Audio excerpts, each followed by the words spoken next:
I think at some point somebody had a magazine with somebody skating in it. I can't remember who it was. Toss it. Doesn't weigh anything. How's that?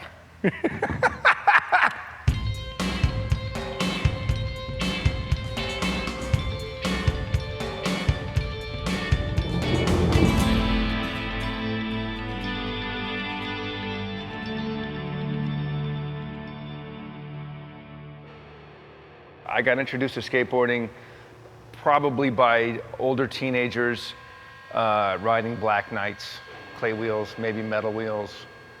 My friend Ray McFarland was the first person that I knew that got an actual skateboard. He got a GT, the Grentech, the plastic one, and I followed that up with the Valbane that I showed you guys earlier.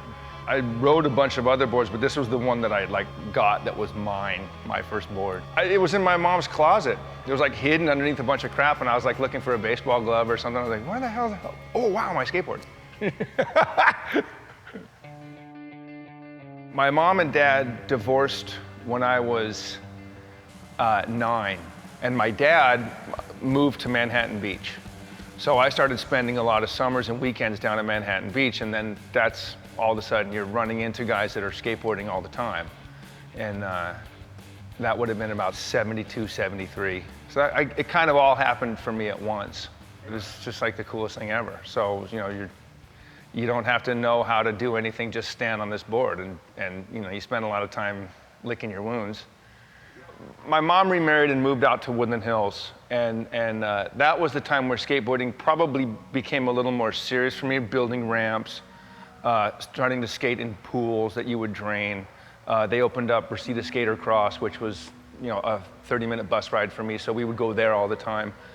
And I wouldn't say having aspirations of becoming professional, but watching guys like Jay Adams and Shreddy Repus and Tony Alva, and those guys would come there and skate, and I'd just be like, this is what I want to do. I was just so enamored by the whole process of watching these guys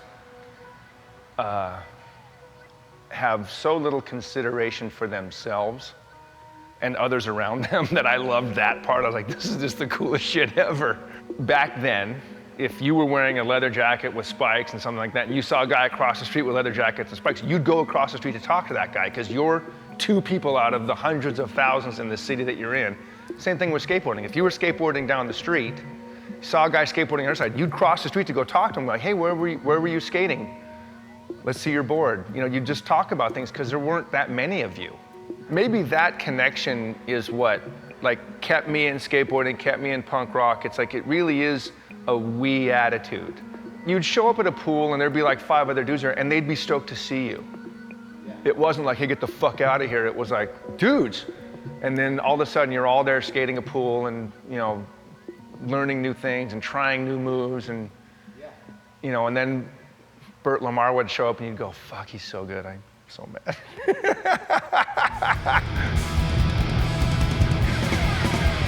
Did you ever see God? My whole life has been, in a strange way, revolving around music. I wasn't playing in a band. I tell the story about the first guitar I ever got. I might have been around the same age. I was with my mom walking through a Target or a Kmart, and there was an acoustic guitar, and I'm like, oh, I want that. And she's like, no, and I kicked her, and she bought it for me.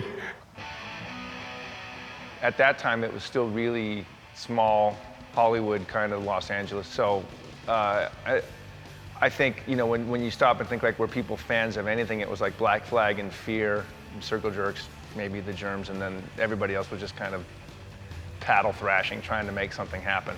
We made our first EP in 1980, and we only made 1,500 of them, so we put them on consignment at all the music stores and all the skate shops. We just kind of rode around and said hey, will you put this in your store and you sell them for $5 and we'll come back and get the money.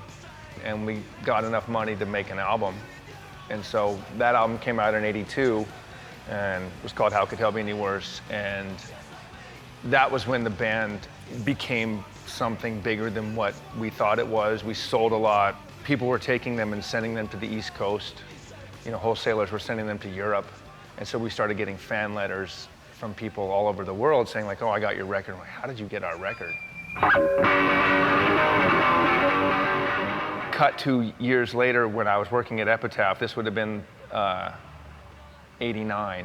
And we started getting letters from people saying, hey, I'm shooting this skateboard movie and was wondering if we could use some of your songs in our movie. And I would send them the entire catalog. I'd say, use whatever you want.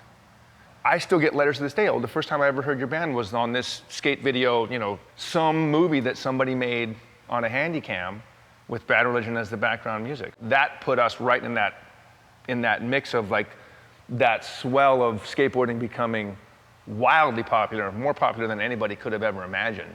When we left Epitaph and went to Atlantic, one of the things that I said to them was, you'll get letters asking for our songs for skateboard videos. I want you to give them to them. And they didn't. And I got letters saying like, yeah, we asked for the songs, they wouldn't give them to us. I'm like, yeah, that's fucked.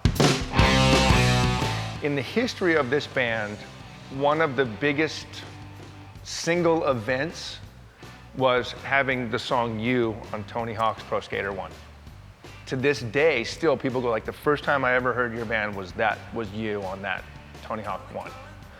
As we travel around the world, that always comes up and you realize, without even knowing it, that was a monumental moment in this band's history and in a lot of other ways for skateboarding and just for everything that we do in general.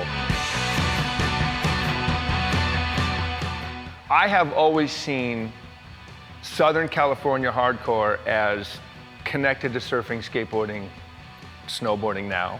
You know, all of the outdoor sports, and the Vans Warped Tour was like the culmination of all of that. It's kind of like you look out at a crowd at the Warped Tour and go, look, you made this. Collectively, you took this lifestyle, skating, surfing, punk rock, and made this. It just grew and grew and grew and became something that like you could say, this is just a normal everyday life for Jack Grisham and TSOL. Like back then, that was like he'd wake up and go surfing, and then he'd get in a fight, and then he'd go play a show that night, and then we'd go skateboarding. You know, it's like, just like that's life. And all of a sudden you take it out into Kansas and these kids are doing the same thing, like, good. No matter how popular it gets, we'll always be that small conglomerate of people who just don't really give a fuck.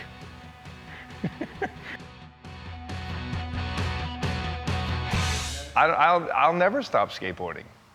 If I were to put on, let's say I just put on some headphones and was gonna go skate in a pool, it would be never mind the bollocks.